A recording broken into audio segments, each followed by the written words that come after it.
Namaskaram, Vanakkam to all of you. It's such a pleasure to be here. Let me tell you the Purusharth as we understand it, as has been given to us, and then we'll move on to what we think is Purusharth for us women. As you see on the board, the number 4 is there. 4 is a very magical number. It is a number of beginning and of end and all that is in between the beginning and end. When we go through the 2 hours, you will understand how it plays itself out in our lives. So Purusharth, as I said, is something to do with humankind, not just mankind, with humankind. And it is a gift of our great rishis, of our rishikas, our yoginis and yogis, our gurus, who could understand the vast expanse of the Brahmand, the cosmos, and bring it down to the lowest atomic level of the individual, which is called the Pindand. And they didn't just stop there. They gave us tools, means, pathways, journeys, practices, which could help the Pindand experience the Brahmand. This is unique culture. And it is something that is very, very, very absolutely a gift of this Punya Bhumi that we call Bharat. And I do believe those of us who are born in this Punya Bhumi are truly blessed to be here at this point in time when there is this churn that is happening, and suddenly wherever you go, you find feminine energy raising ahead. Everywhere. More so in India, but everywhere. I have traveled the world a bit, and I've just gone to Morocco and back, and I saw that women are so ready to know about themselves, not in a, you must pardon me for saying it, not in a Western, strident, feminist way, like wear the pants, burn the bra, and show I'm bigger than the man or better than the man. I can break all the glass ceilings that you can sit under and prove myself bigger. That is a very destructive way of expending your energy. What we are looking at now, and which is so evident, is we are all looking at how can I harness my Shakti, not in competition with the male outside of me, but how can I harness my Shakti to radiate my truth, my beauty, my strength. So there's a light shift. I won't even say it's actually a tectonic shift in thinking. That from trying to be better than men, we are saying, hey, we played this game. It's not getting us anywhere. The world is getting worse than what it was before. So let us see what this aspect of us is all about. Because at the end of the day, we are the bearers. We are the nurturers. We are the one who birth things. So we need to find our source, our inner strength, in order to live a wholesome, complete, aligned life. So coming to the Purusharth, every time I look at Purusharth and I just keep staring at it, saying, which were the minds of my ancestors who could conceive of something like this? Because it covers the life of every human being on planet Earth. These are all guidances, guidelines. And what are the guidelines? There are 4 guidelines. One is called, the first one we talk about is Dharma. The second is Artha, Kama, and Moksha. Dharma is, erroneously understood as righteousness. It is not just that. Sanskrit is a very rich, nuanced, contextual language. English is not. So when you try to translate Sanskrit words into English, some of the beauty, some of the rasa of the word is completely lost. But hey, we have no choice. We are communicating in that language. So we'll do the best we can to bring out the richness of this language called Sanskrit. So Dharma is the guidance that was given to us to live a life of a high moral quality. When I say moral, I'm not talking about morality. I'm not talking about this basic do's and don'ts. It was much bigger. It was much larger. So the dharmic lifestyle, if you ask somebody, what is that somebody supposed to do in their life in order to enhance that energy? What are the ways? If I'm a warrior, what is my dharma? My dharma is to fight. My dharma is not to stay back and say, oh my God, ahimsa. I've grown up with ahimsa, which says you cannot kill. But dharma, as a warrior, says you're a warrior. You kill not for pleasure. You kill not for vengeance. You kill to protect. Just the thinking is so different. So it absolves you of many things when you are very clear in your dharmic consciousness of what to do. This is just a small example I'm giving you. Our lives are replete with these examples. We'll talk about it as we go along. Artha, this is so fascinating because there's a thinking in, around the world that Indian thought is all about spirituality. Ascetics who are, their bones are showing and they're sitting in some Himalayas, killing themselves in order to get moksha. No. Artha is the guidelines given to us on how to experience abundance. What are the means by which you can gain wealth? What do you do with the wealth that you are accumulating? And that there is a process where the energy flows when you learn to give that wealth and you receive it. So there is a loop of giving and taking, and that is what keeps everything moving. Otherwise, if you hoard, everything is stagnant. And stagnation always causes a disease, discord, and discontent. Please, we need to remember that. Be wealthy. Enjoy everything. Because that is also part of your dharma. To live a good life is part of the dharma. And then from artha, we move into kama. The minute we say kama, it's a Kama Sutra, it is lust, it is sex, it is this and that. That's just one minuscule part of it. Kama really talks about desire of any kind. Desire to eat ice cream. A desire to switch on the AC if it's hot. Every desire, it is talking about that energy which is sparked, the spandana which is sparked in order to move you to doing what you need to do. That's a very important concept of karma that we need to keep in mind when we are talking about the Purusharth. If your dharma, your artha and karma are in alignment, moksha is a given. Please do not think moksha is, I have to sit in one room, chant my mantras, go into meditation, and then I will one day be liberated and realize who I am. This culture does not believe in that. It believes in wielding the sword of the temporal sword as well as the spiritual sword, one at the same time. So you live a life of fullness, of wholeness, of completeness. That is why, to give you an example, Ma Durga, many of you are very, very familiar with Ma Durga. Many people think that she's just with the sword and cutting off heads. Not at all. She's so astute, she's so clear. She's like a queen sitting on that line, absolutely in her glory. When the time arrives, when she feels it's necessary to change something which is not good, she removes the sword so elegantly and she puts it back. That is the kind of astuteness that we need to develop. That is what we need to understand.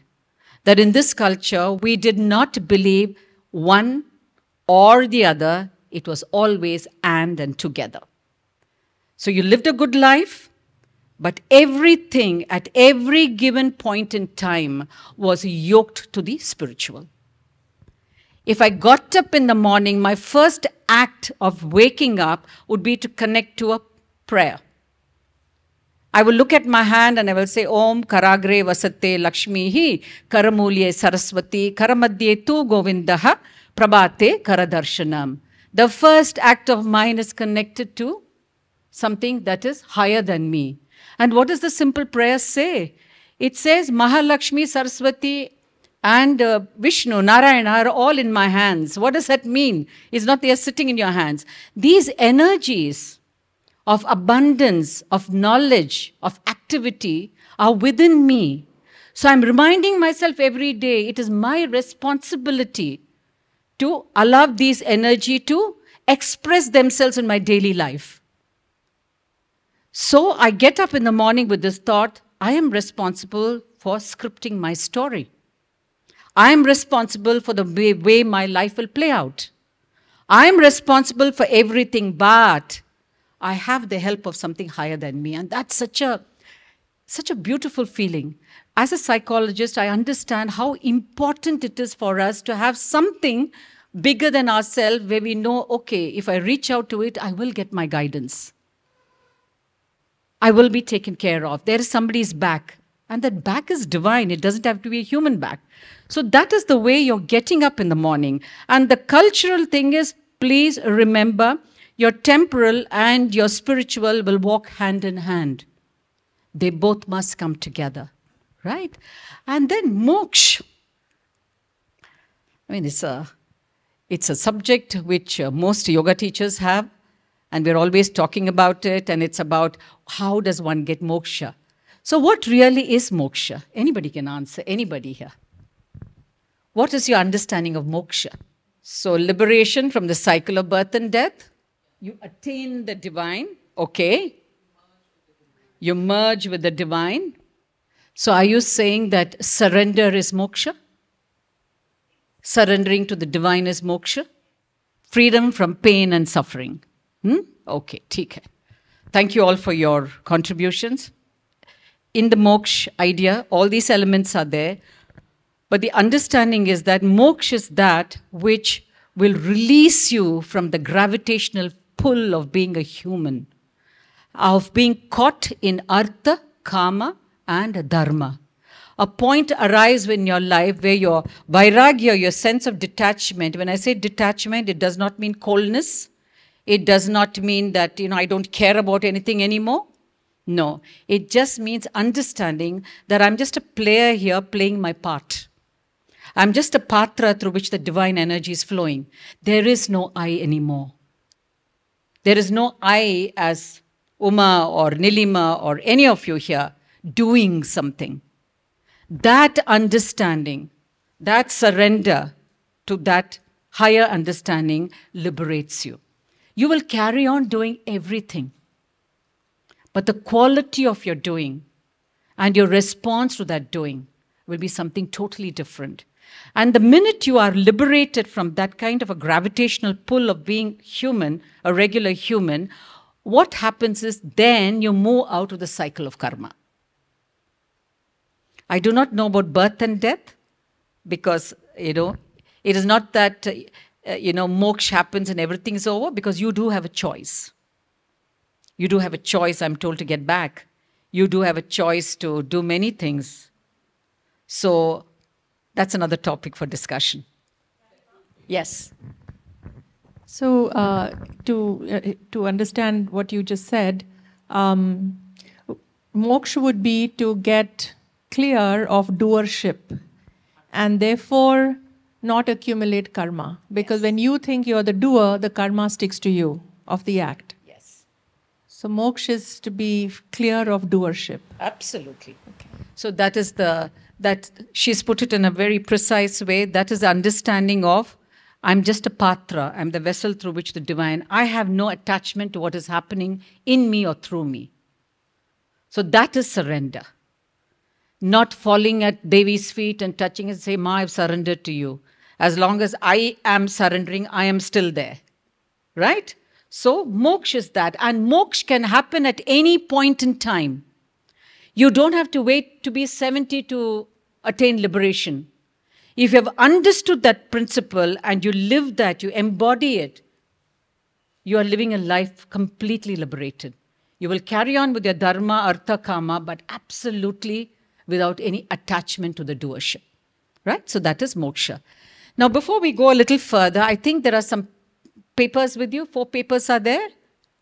And you have 4 colored pens. And all I want to do is, if one page is dedicated to one of the Purusharthas, say, for example, Dharma. Take one color. The colors are, if you can possibly do, red, blue, green, and black. Otherwise, it can be any color, 4 different colors, right? Okay. Just give them 4 different colors. That's enough. Doesn't matter. So under the heading of Dharma, just write what you feel is your dharma at this point in time in your life?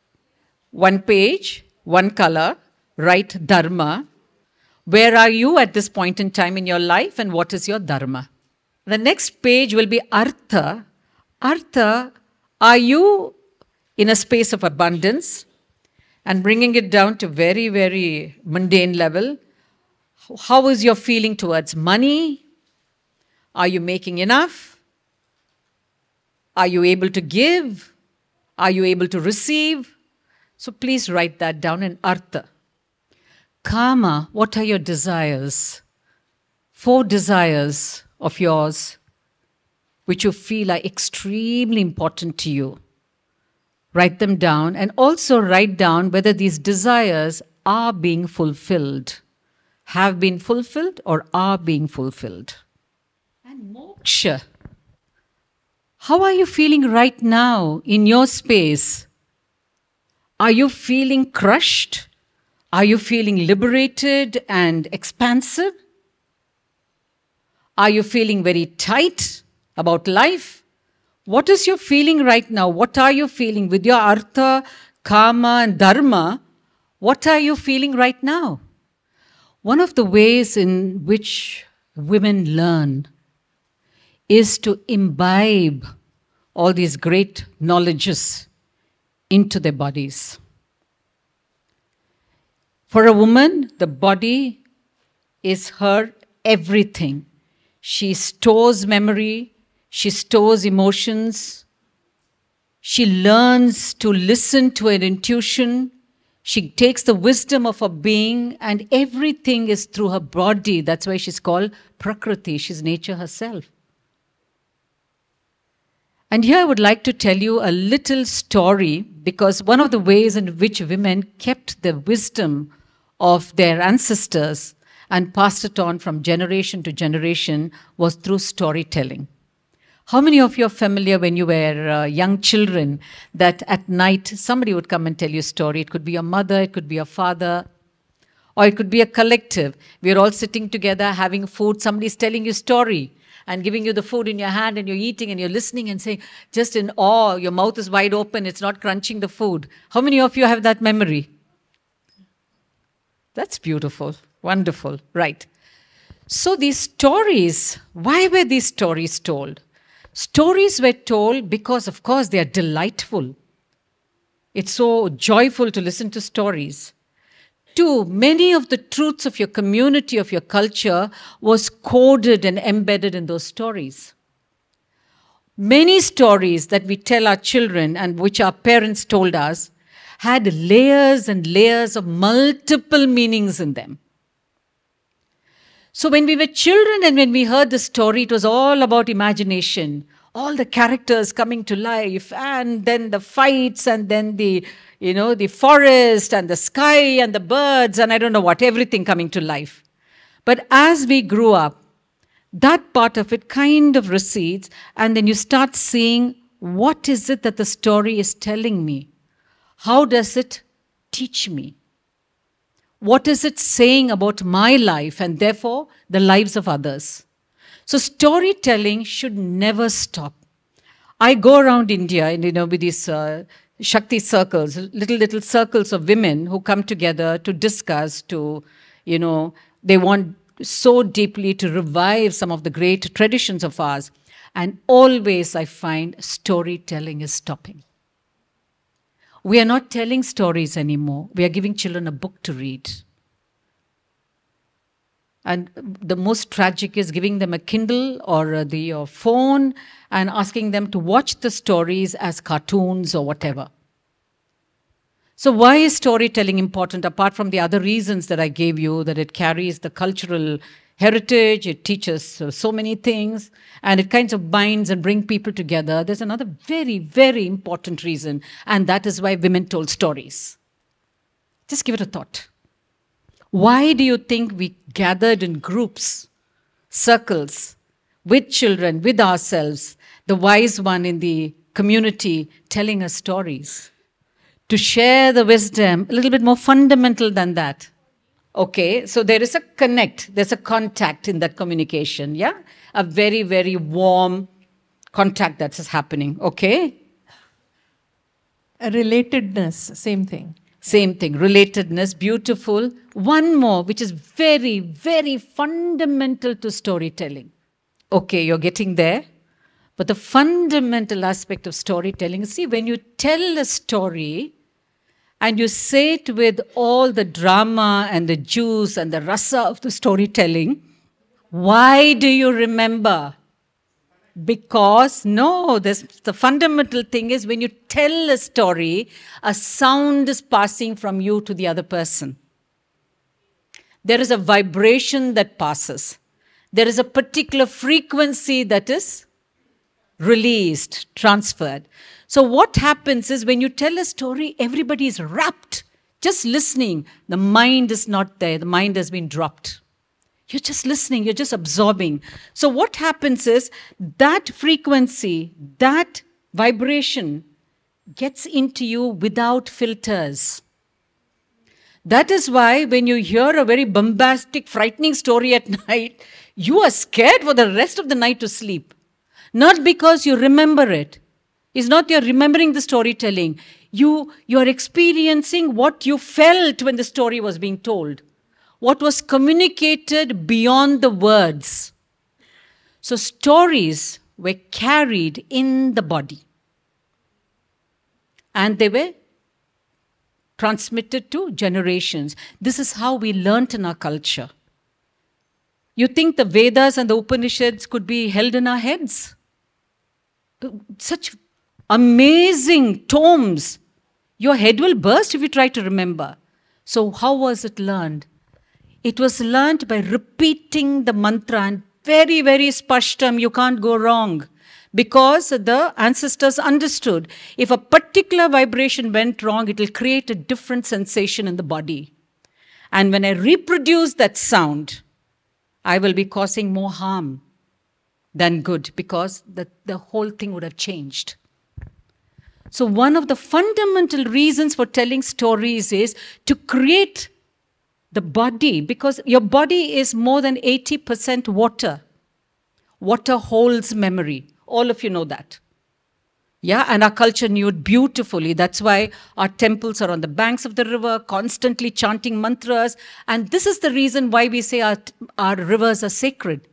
Because constantly the sound of the bell, the vibration of the bell, the vibration of the mantra is flowing in the water. So when you dip and get up, it is that blessing that you're getting.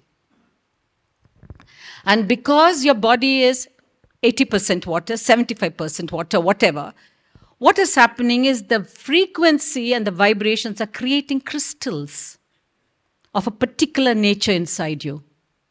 That is your geometry. And if you want to experience the Brahmand when you're in this Pindan, your geometry must align with the geometry of the Brahmand. That is why in our culture, so much of importance is given to yantras, because they represent sacred geometry. And they also tell you that this is in you.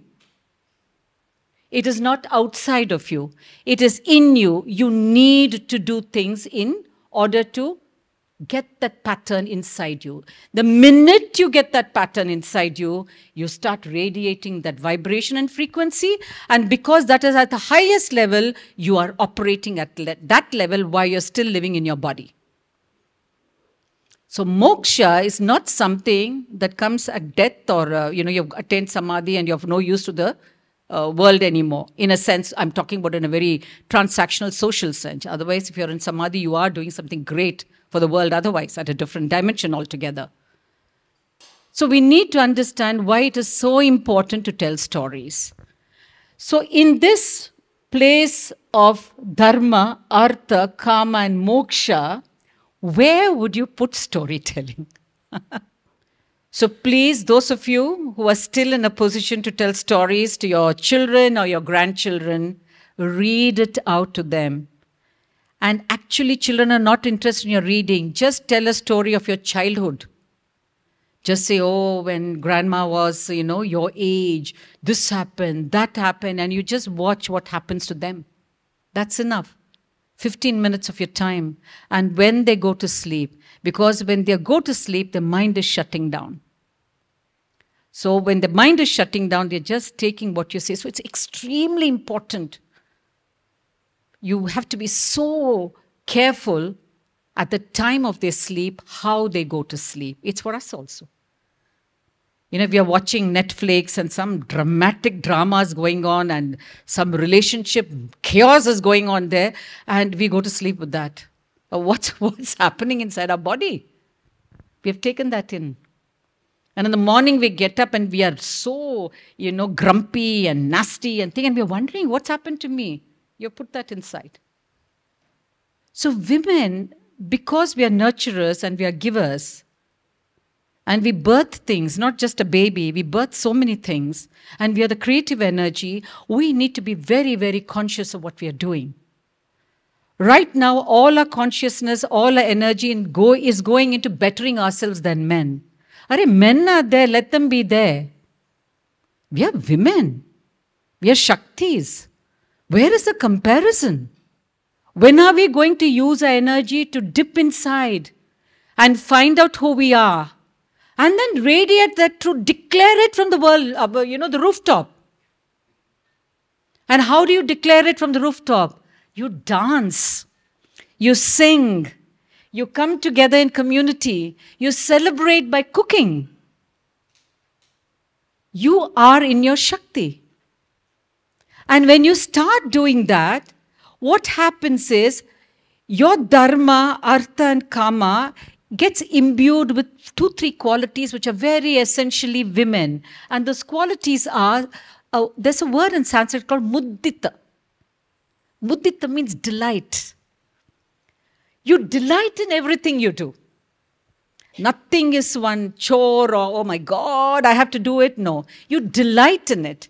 When you delight in it, you'll raise your energy levels. The next quality, that essence in a woman is Mamta. Mamta is generally seen to be as motherly. It is not motherly. Mamta represents creative energy. It represents a capacity to birth new things. And also it represents the ability to nurture. You have created something, that's not enough. You have to nurture it. You nurture it so that if it is a human being, it grows with a clear understanding of Dharma, Artha, Kama. Just imagine the responsibility we have brought onto ourselves. We are the fire keepers of civilizations. How we are is what generations from now will be. And we are quibbling. So it's time to get into our Shakti and to radiate Shakti and to know the tools which we need in order to bring this out in us as individuals and as a community of women, right? Okay. So having said that, I want to tell you a story, a very interesting story, which I've always loved right from the time I've been young.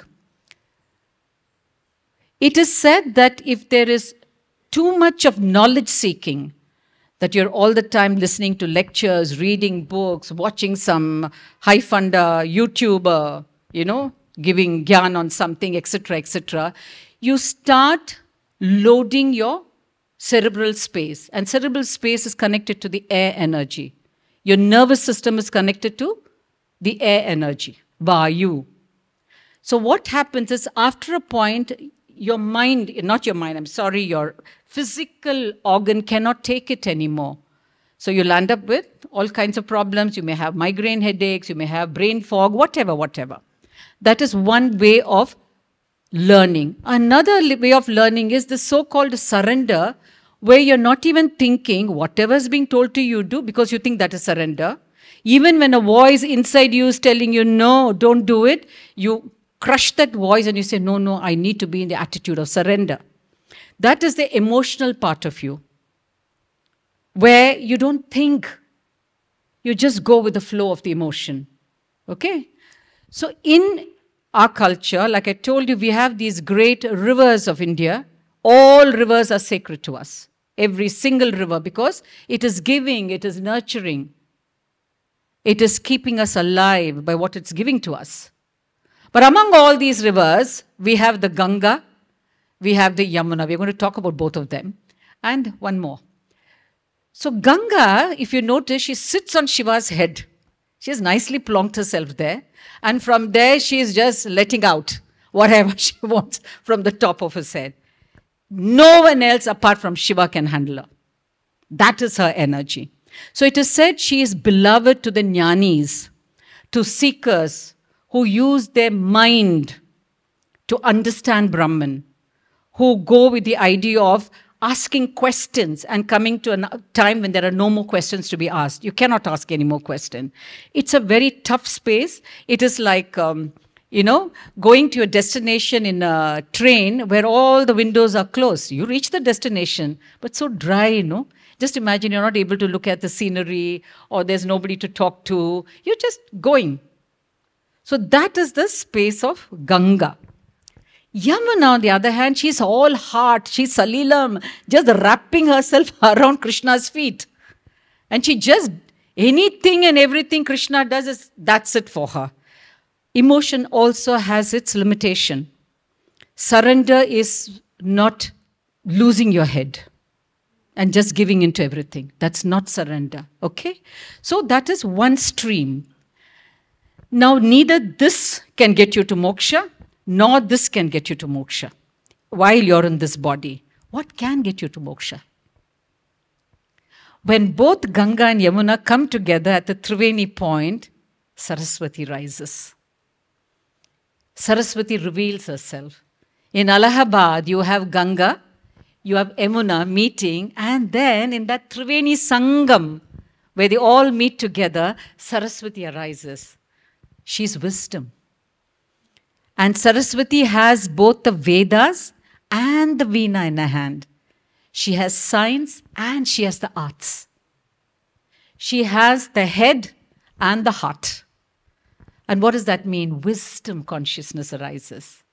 And when wisdom consciousness arises in us, our intuition becomes a guiding light. So we start moving into our own Shakti. We become these wise women. You can be 25, you can 75. There's no age limit for this.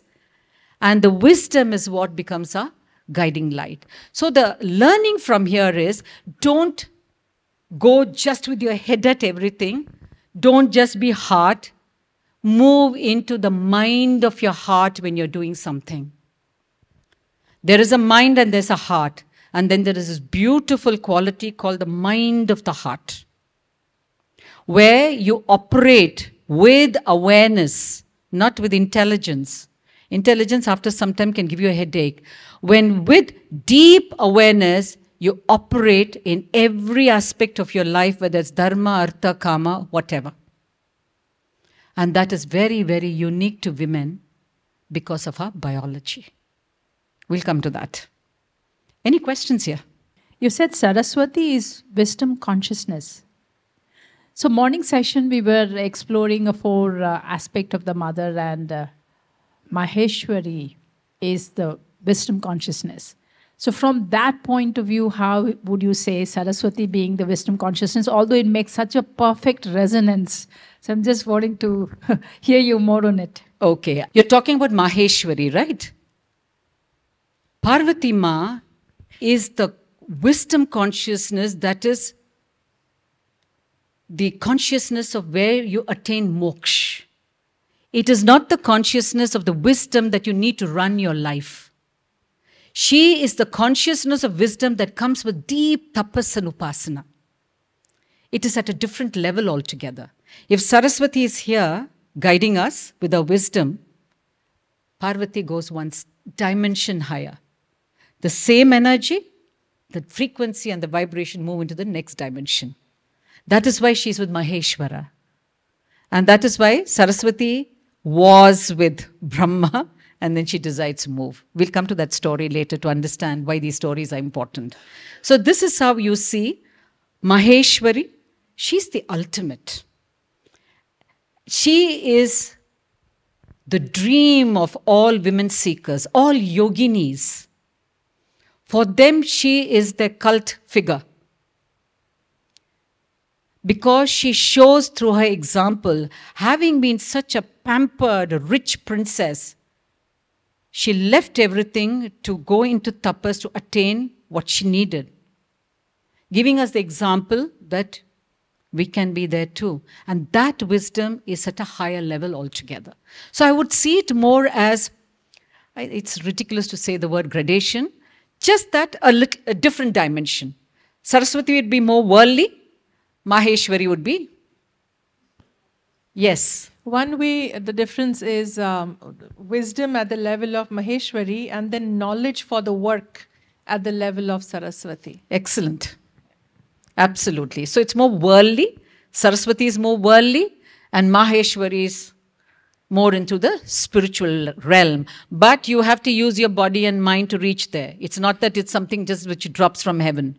You have to use it. So you go through Saraswati and then you take the next leap. And you realize Parvati, Maheshwari, right? Okay. If you see in our mapping of the rivers, Saraswati is Gupt. Saraswati is not seen. It is said she is underground. Wisdom is underground. It is never seen. It will only come up when these two come together. Till then, it can never, ever be experienced or seen. That's why it's a hidden aspect of you. And that's why we say, wisdom is within you. Allow it to come out. And how do you allow it to come out? When you start operating from the mind of your heart, where the mind and the heart are anchored. And from there, wisdom operates. So you live your life with the best of information, with the best of behavior, with the best of perception. And when you live that kind of a life in this ashrama, moksha is there for you throughout. Throughout. Because when wisdom is there, this idea of the gravitation, you're away from the gravitational pull of all the baser tendencies. You moved. So we need to become Saraswati using the Ganga and the Yamuna in us. We have to use Ganga and Yamuna. You can't just jump to Saraswati. So every one of them has got a place in our life, right? So these stories bring to us the truth of so many things that it is so important for women to embody learning, to raise their energy.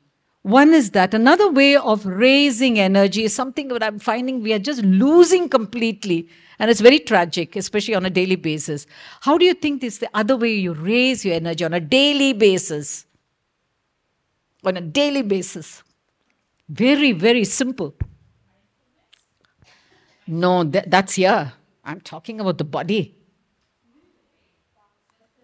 Dance, music, you can't be doing it every time. They all have space. You know, dance is a great way of expressing your energy, absolutely. But how do you raise your Shakti on a daily basis? Sadhana, cooking, okay, mantra, puja. Array, more basic than that. Huh? Inna? Walking. Ah, come on. Huh?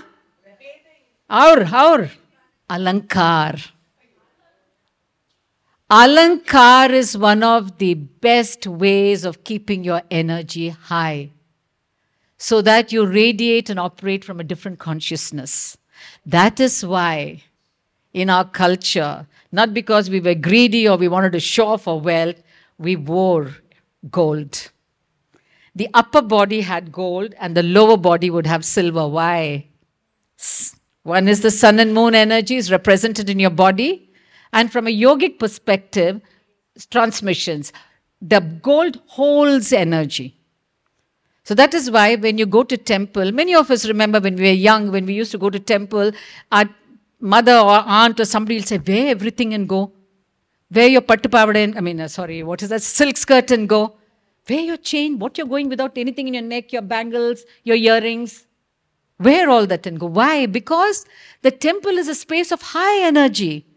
So by going there with simply the gold on your body, you imbibe that energy into you, which was like stored, and you always had it. Whenever you needed it, it was there.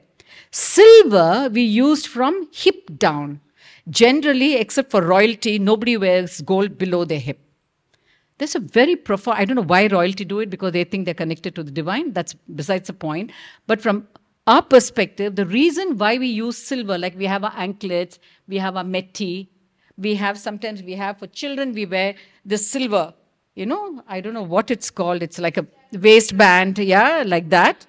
Udiyanam, but Udiyanam is generally gold. Inge is gold, lower. More in the pubic area, it's called Aruna Kairu. I don't know how to translate it into, English or anything. Okay? So the reason was Apana Vayu is a downward flowing Vayu. Okay? Apana Vayu is that which helps everything that flows. Your all your bowel movements, urination, menstrual flow, everything is Apana Vayu. If you put gold in the lower part of your body, then you're holding the energy. You're not letting it flow. Look at the wisdom.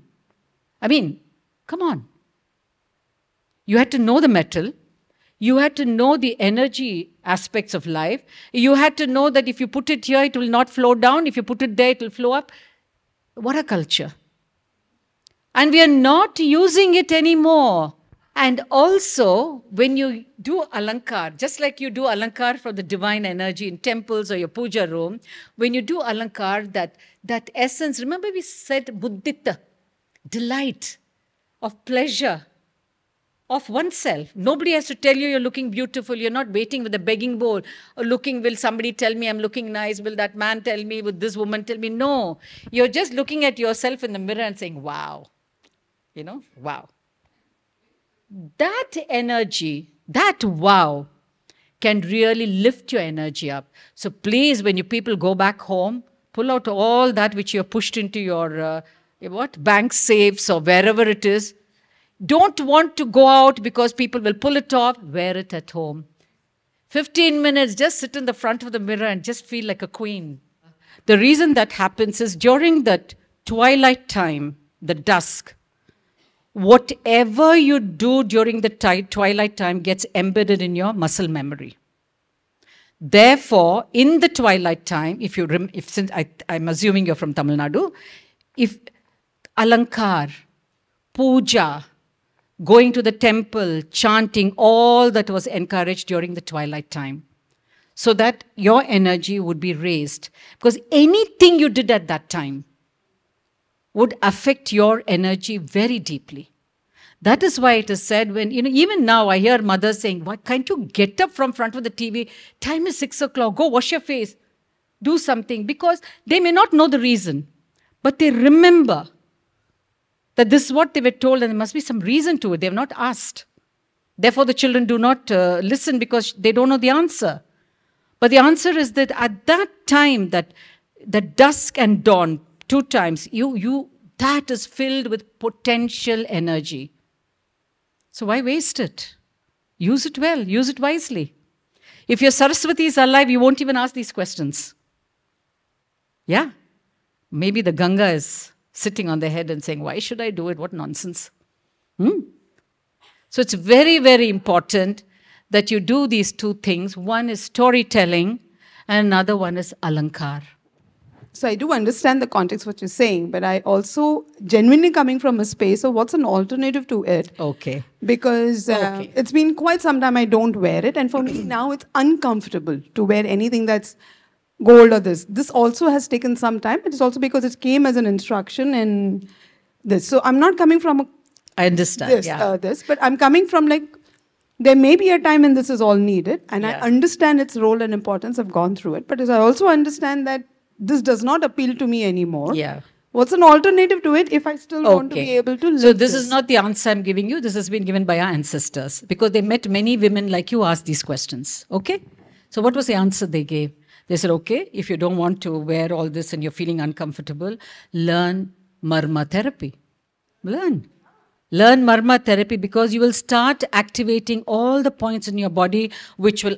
Why are we doing it? For the Shakti, for the energy. So learn this. Keep your energy high. And in the process, because you don't like alankaram, you like this, you will be of help to the society. You may use it for healing. You may use it to teach others. So they had an answer for everything. For every mind, they had an answer. That is why in Sanatan Dharma, there are so many paths. We don't believe in anything. We are seekers. Because seekers want to know. Therefore, all the paths were given saying, if this is your mental makeup, this is your path, go towards it. My mental makeup is different from hers. I would love to do Alankar. She doesn't like it. So what the guru or the ancestors, the ancients will do is, okay, this is your path. Don't get disturbed. It's okay if Rahi is talking about Alankaram, let it be for her. You walk that path. Raise your energy. So seekers are different from believers. And because this is a culture of seekers, we have any number of paths, any number of gods and goddesses. Not because we are crazy, we have no other work to do, because we understand it, every aspect, the divine is there, and our job is to help somebody reach the divine to the path that is most convenient for them. Asking from a point of curiosity, why are these activities or processes not instructed for men?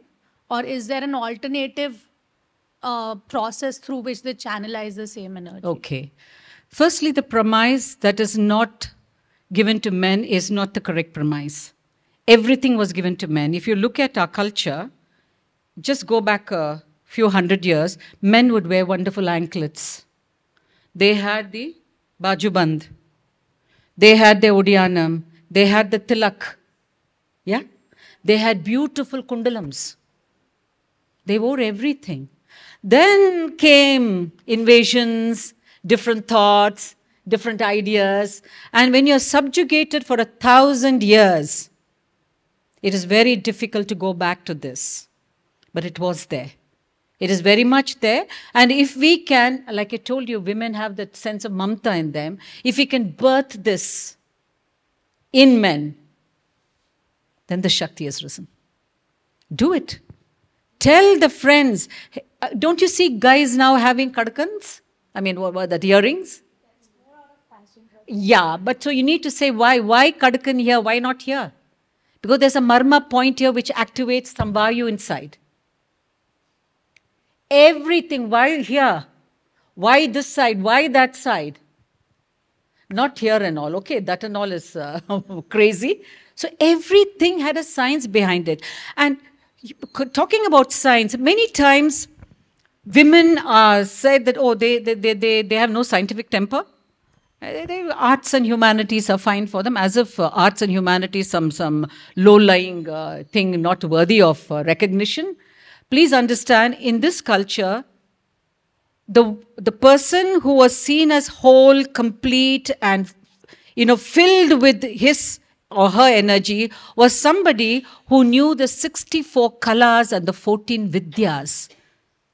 64 kalas and 14 vidyas. If you knew the 64 kalas and the 14 vidyas, you were considered there. The verily gods themselves. And what are these? The vidyas are the science and the math underlying the kalas. If I'm dancing, the dance has got a certain mathematical precision to it. There is a precision, there is a movement where you have to be very clear, that much and no more. And within that science and the math comes the art. Your abhinaya, your whatever. You name it, your movement, the salilam of your body. So that understanding comes when we awaken the Saraswati in you. When wisdom is awakened in you, then this comes very naturally and very easily. Till such times, dance. So that the very movement will start creating the crystals, which will help create the frequency, which will then take you into that space of wisdom. Just look at it. From the Brahmand, you come to the Pindand, the smallest part of it. And then from here, you're given all the kalas and all the vidyas to realize that Brahmand. So this comes very easily to women because of our biology. So what is our biology? We are people who have the cycles of the moon embedded within us. Just like the moon starts from complete darkness, then moves slowly into its brightest expression, and then lets go of its brightness and moves back into the darkness. Similarly, in our lives, especially once we have reached Menarche, we will find that when the bleeding has occurred, that is related to the dark phase of the moon. The complete emptiness, the complete letting go. And then slowly the birthing of the light which was in the darkness. So from that darkness, the light emerges slowly. So you have the waxing moon. Similarly, from the bleeding, you start going towards ovulation, right? And when ovulation is complete, that is when today's full moon is there. You're ready, you're radiating, you are absolutely in the peak of the ability to create something new. When that does not happen, when what it is meant for does not happen, the whole thing lets go. Slowly, the body lets go, saying, yes, it does not serve the purpose, let go, and slowly loses the light to move back into the darkness. And this is a darkness which is vibrant with possibilities. It's not the darkness of the tomb or the graveyard, because this is the darkness where Shiva and Shakti reside together. That is why the new moon is so potent with possibilities.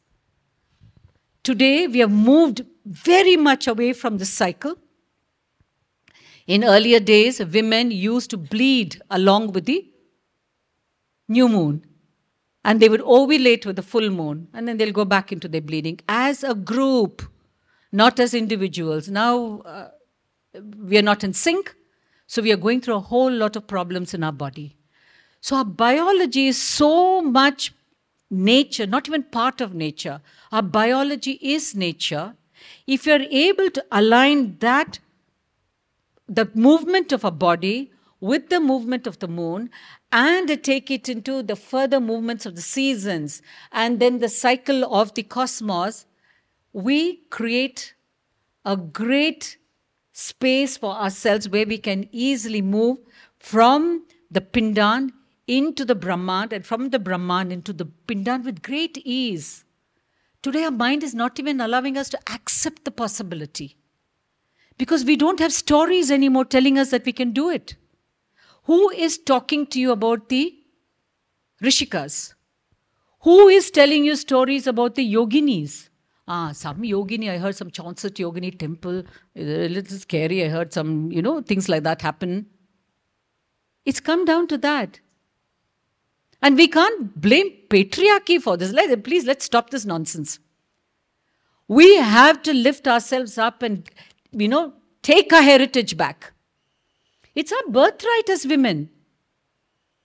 Research, and today you're all in the world of internet. In our days, to get a book in the library was like a Herculean task for us. Take the responsibility. Be a woman. You are a giver, you're a nurturer. In our hand rests this earth's life. She's gasping just like we are gasping. And we are looking at the men and saying, oh my God, these guys, they are responsible for everything. What are we doing about it? So we need to find those roots which have already been put in place by ancestors. We need to find those tools which are already there.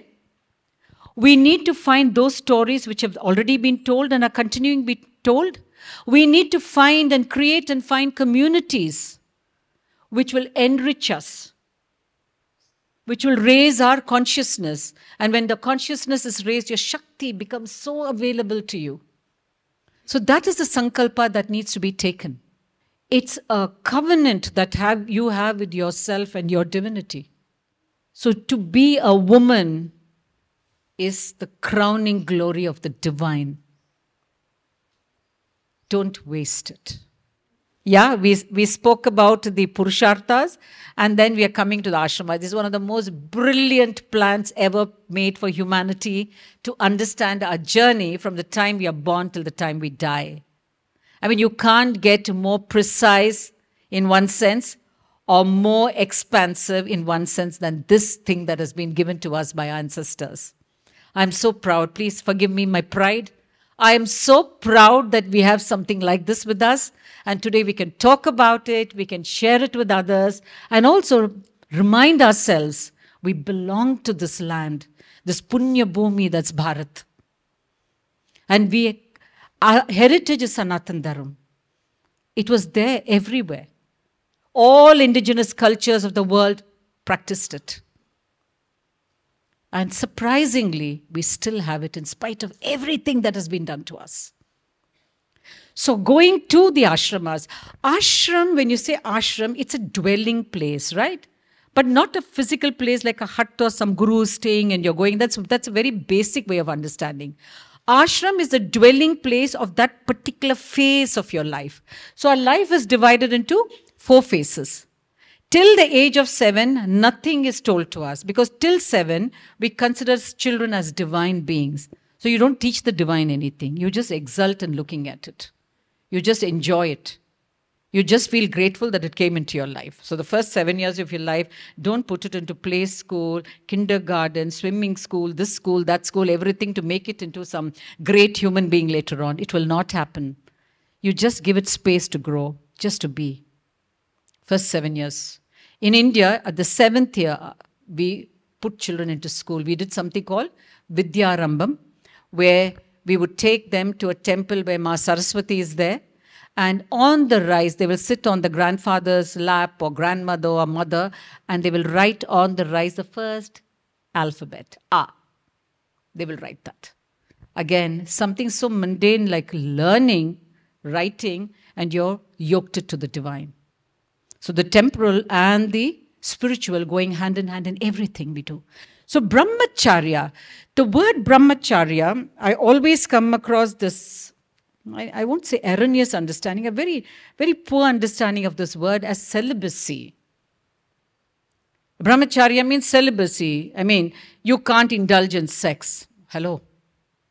Brahmacharya is from 7 to 21.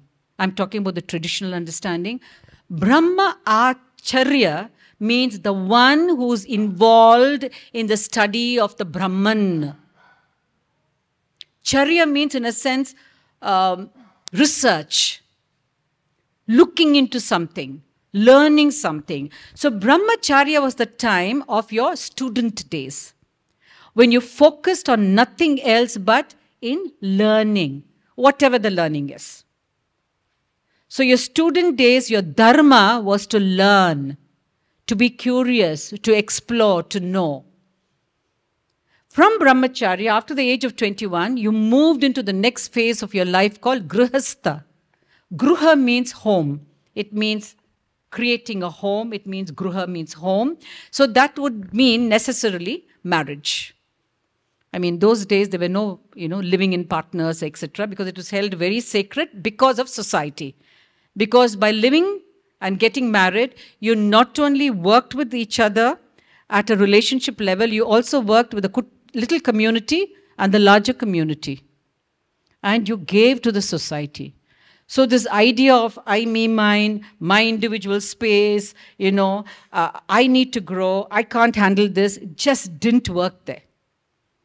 Because Grihastha's time was considered as a spiritual space where your ego got sorted out.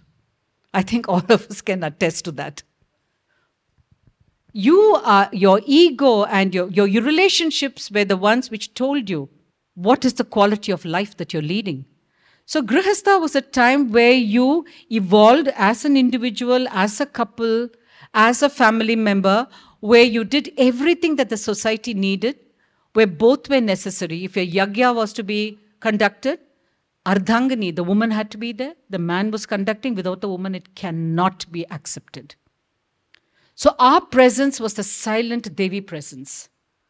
Not jumping and chanting and doing it, not necessary. That presence, that sakshat presence, which didn't need to be there in the fire, in the limelight, but which conducted everything through a medium, which was the man, and got everything done. So Grihastha Ashrama is a very powerful space, and so much we did. We gave birth, we looked after children, everything that went into nurturing. After that, 21 years of that, and then after that came Vanprasth. It's one of the most beautiful phases of your life, because in Vanaprasth, you had done your bit for society in a sense. When I say society, I'm talking about your family and your immediate circle. Now the time was to step back from the mundane, everyday activities of the family, step back and say, this wisdom that I have acquired, how can I give it to the larger society? So the wise ones of our culture, of our families, were looked up to, not thrown into old age homes. They were looked up to as the holders of the collective wisdom. People went to them, asked them for guidance, and they felt heard and seen. And there was this beautiful synergy. So Vanaprasth at one level is all that. Another level is Vanaprasth started teaching you Vairagya, how to let go. Mine, my family, my community, my this, my that, how to let go and move. Vanaprastha literally means going into the forest.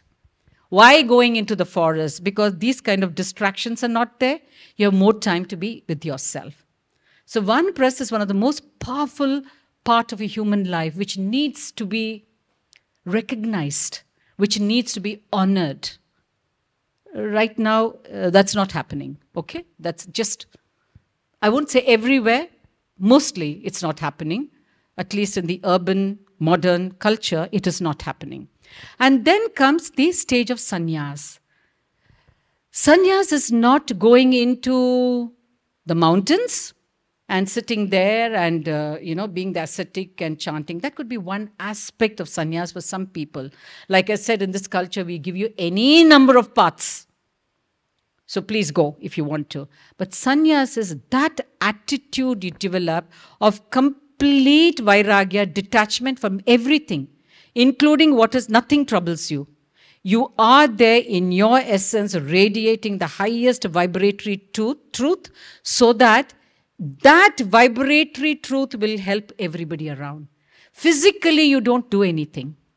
Physically, you're not part of a group or a culture. You moved. Through Vanaprastha, you moved away. And you're in that space of sannyas. And in that space, you can teach the people what it is to go closer to the divine within you. And sannyas is also a time when you prepare to let go of your physical body. That's the ultimate letting go. That non-attachment to the body is the last letting go. So when you started living your life with this kind of vairagya, and understanding that this is just a body, I am more than this body, and when the time comes, I'll have no attachment to it. Just with gratitude, I'll take my last exhale.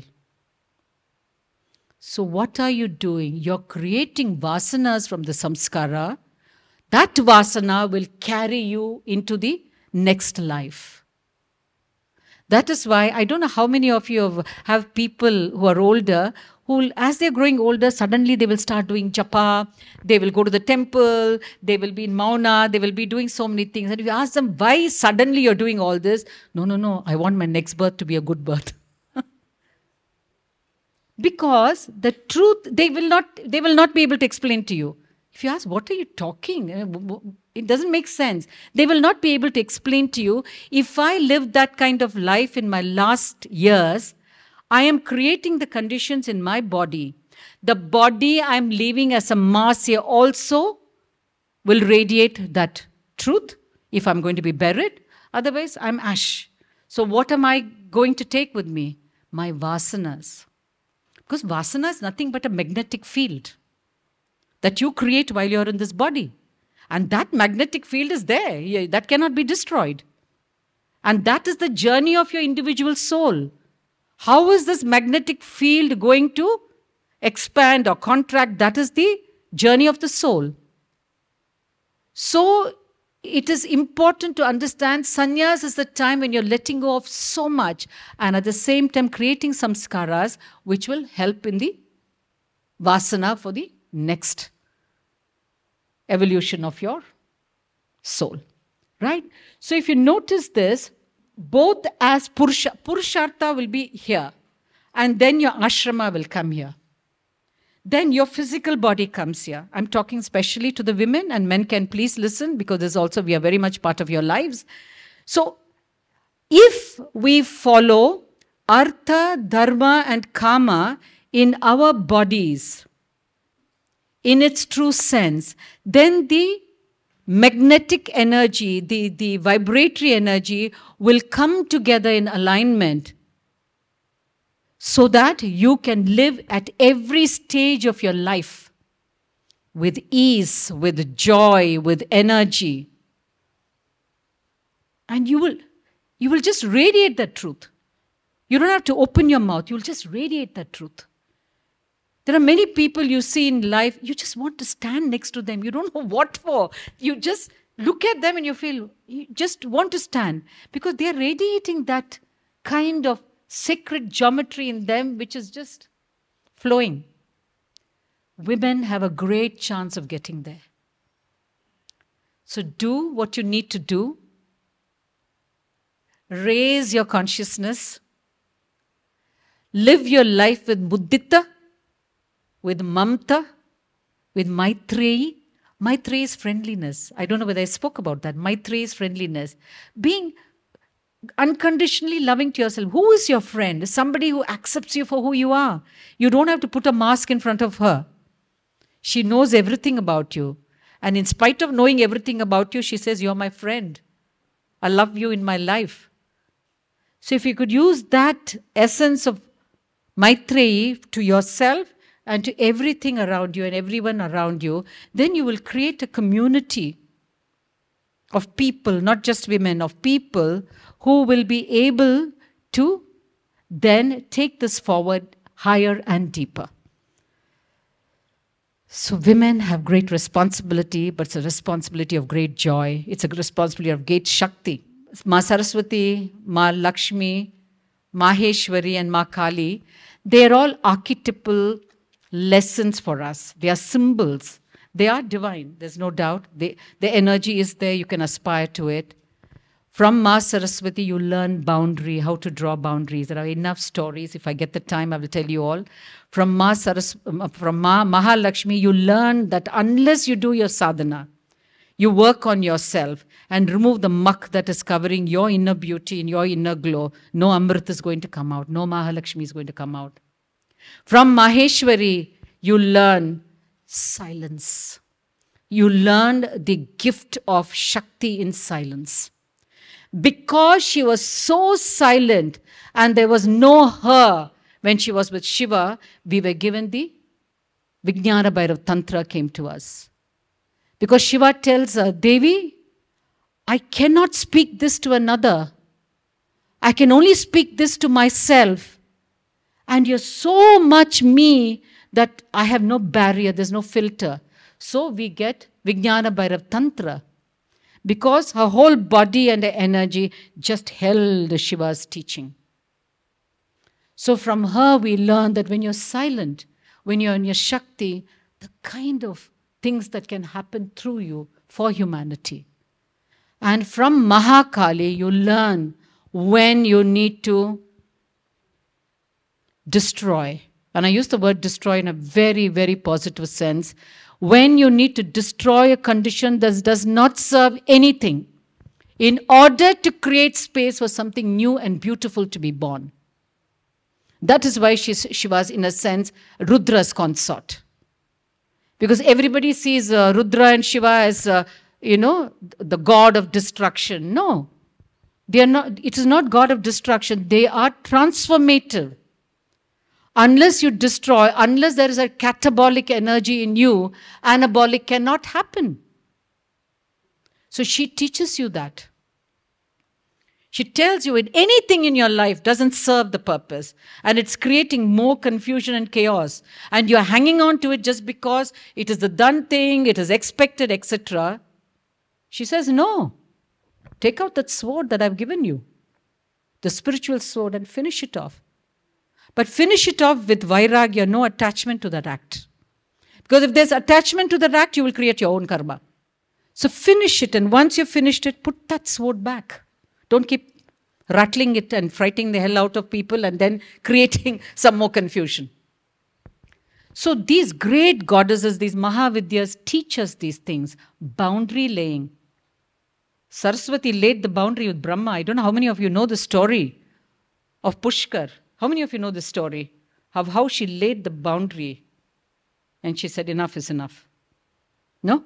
Okay. So here is Saraswati, Mahalakshmi and Parvati. Okay, they're all sisters. They love each other and, they're in their own realms. Once, you all know that Saraswati is Brahma's consort, okay? But Brahma created her, so in a sense, she's his daughter also. And there's a lot of stories behind that, okay? So there is a huge yajna going to be held. All the gods and the whole heavens and Patal, everybody is coming for it. Everybody is one of the biggest. So Brahma tells Saraswati, Devi, everybody is coming. So let us make it really beautiful. So she says, fine. And after all, she is Saraswati. She said, no problem. It will be done. So as she is in her abode, Narada comes in. Narada is the catalyzer in our culture. He'll go and do things in order to create change. Okay? So he looks at Saraswati and he says, Devi, such a huge yajna, your sisters, Mahalakshmi and Parvati are going to come and then they'll be dressed in their finery and you're hanging around in this white sari of yours. So she just looks at him and tells him, this is me. He says, no. Please, at least for today, you're going to sit next to Brahma and everybody is going to look at you. Photo ops, right? You must look good. So she says, okay. So she must have gone searching for her jewelry wherever she's thrown it. And she said, I'll wear it. Huh? And while she's doing that, she takes a little more time than she normally does. Brahma is so used to how correct she is in her behavior. So he's sitting in the yajna and she has not come. There is still a few more minutes. She has not come. So in that impatience, Hari, he looks at the group and he talks to a few elders. He catches Gayatri and makes her sit next to him and the yajna is performed. It's going to be performed. They're starting it. And Saraswati arrives. And she just looks at him and says, what on earth is going here? What is happening here? Who is this sitting next to you? In the place that is for me. Then Brahma waffles and says, no, it was getting late and, we had to do this yajna, blah, blah, everything, so we had to done. She just looks at him and says, don't give a reason for your lust.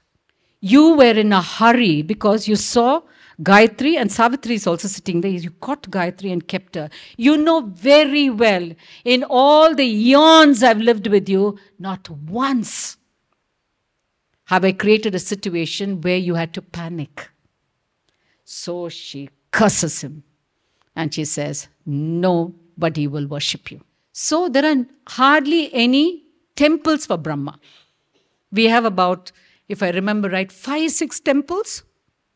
And imagine he's the creator. One would think the creator will have the temples everywhere. It is the power of things. What did Saraswati do? She called him out. One, which we never do in our life. Because everybody say, don't do it, it's not nice, it's not good, and what will happen, what will this, that, we keep quiet. Okay, 1. 2, she said, this and no more. She drew a boundary.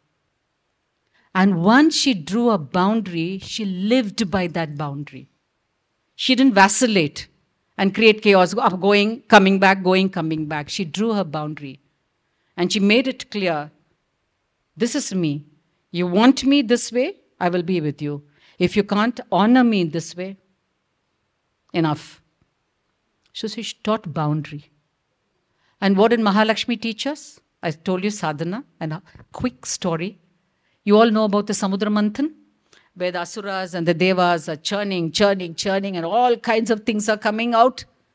And poor Shiva has to drink the halahal, and that's why he's called Nilakantha, because of the blue poison that he takes.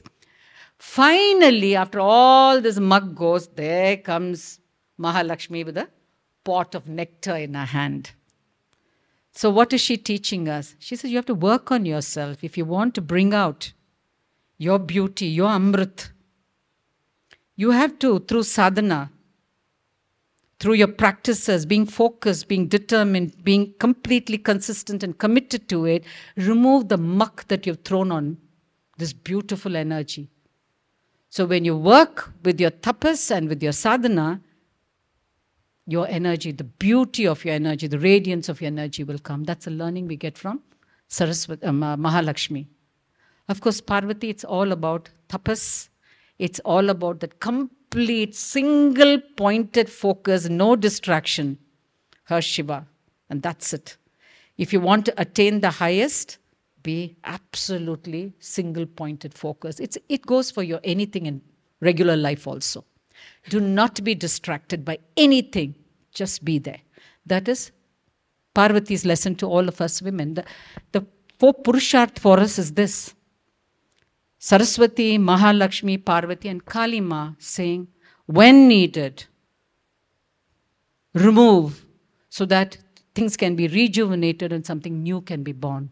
Don't remain in situations, in relationships, in conditions which are so detrimental for your growth and for the immediate environment. Raise your Shakti, take a stand and say, yes, this is what I'm doing, and stand by what you do. So these are the four Purusharth, and like I told you all, the learning that women do is through their body.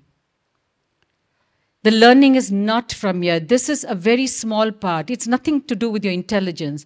We have something much bigger than cerebral intelligence. It's time we awakened it. So whatever we read, we know, find out the tool that can embody it.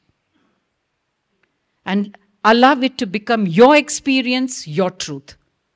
Shankaracharya may have said something. Ramanujacharya may have said something.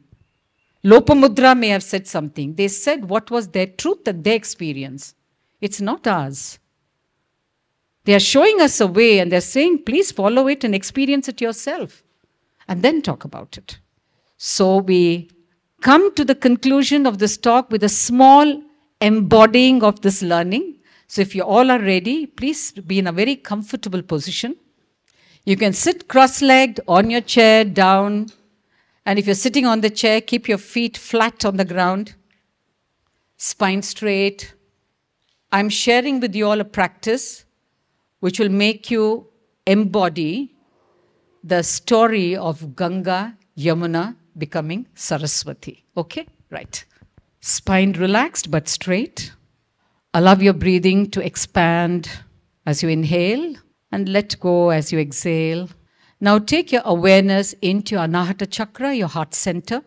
And as you inhale, visualize you're taking the energy of the heart into your Agnya center, the point between your eyebrows. Pause there. Allow the energy of the heart to touch the energy of the head. And then let go from the Agnya into your heart center as you exhale. Allow your heart center to feel the energy of the Agnya, the logic, the science. Inhale deeply into your Agnya, taking the deep, loving emotion of the heart into your head. Feel your Agnya relaxing with the nurturing energy of the heart center. And just exhale into your heart center, taking in the strength of the Agnya Chakra, the intelligence, the Vidya. And as you inhale, allow the Kala to move into your Agnya Chakra. Pause. Observe. And exhale, letting go into your heart center. Take in the Vidya to your heart center. Do this at your own pace for a few minutes. Do not look at it through your head. Totally go into the movement of the heart moving to the head falling into the heart. Om Durga, Durgati Shamani, Durga Paddinivarini, Durga Machedani, Durga Sadhini, Durga Nashini, Durgatodharini, Durganihantri, Durgamapaha, Durgamagyanada, Durgadaitaloka Durgama, Durgamaloka, Durgamatmaswarupini, Durgamargaprada, Durgamavidya, Durgamashrita, Durgamagyana Samsthana, Durgamadhyana Basini, Durgamoha, Durgamaga, Durgamarthaswarupini, Durgamasura Samhantri, Durgamayudadarini, Durgamangi, Durgamata, Durgamya, Durgameshwari, Durga Bhima, Durga Bhama, Durga Bha, Durgadarini. Om Dhung Durgayai Namaha. Om Dhung Durgayai Namaha. Om Dhung Durgayai Namaha. Om Shanti. Shanti, Shanti. Shri Gurubhyo Namaha. Harihi Om.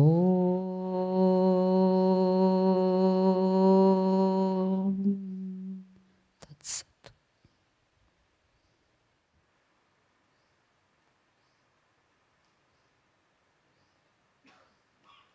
Thank you, Rahima. It was so beautiful to receive this topic delivered in such a unique Rahi way.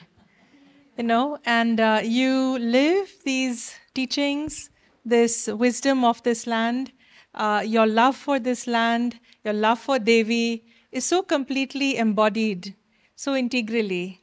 And more than the subject and the topic, it was that dhara that we received. So thank you so much. And I hope you're available to us going forward to just dive deeper into these.